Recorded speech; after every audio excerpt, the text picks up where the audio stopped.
अगर आप भी अपने बिजनेस में अपनी दुकान पर यूपीआई से पेमेंट लेते हो तो इसे जरूर सुनना। कर्नाटका में एक शंकर नाम का आदमी सब्जी का ठेला लगाता था। उसे 4 साल में उसके अकाउंट में यूपीआई से 1 करोड़ 67 लाख की पेमेंट आई।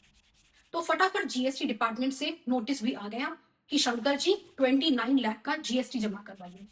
मगर वो तो फल और सब्जी ही बेचता था जो जीएसटी में एग्जेम्प्ट है। फिर कैसे?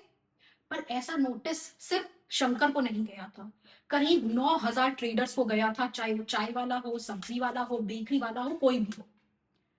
डर का इतना माहौल बन गया कि पूरे कर्नाटका में दुकानदारों ने अपने वहां से क्यूआर कोड हटा दिए, फाड़ दिए, बड़े बड़े बोर्ड लगा दिए, नो यूपीआई ओनली कैश।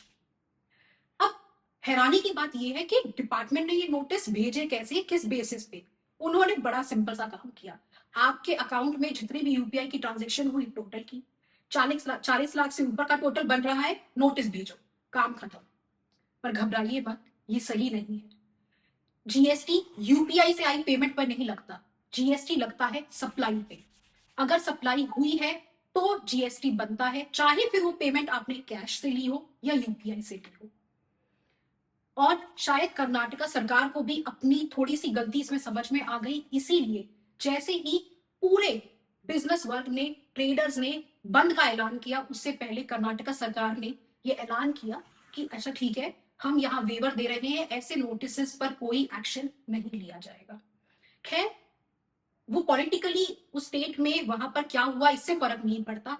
आपको ये जरूर याद रखना है, आप पेमेंट कैश में लो, आरटीजीएस से लो, यूपीआई से लो, इस बात से कोई फर्क नहीं पड़ता। जीएसटी की डिमांड अगर एज पर लॉ आप पर बनती है तो ही बनेगी, वरना नहीं।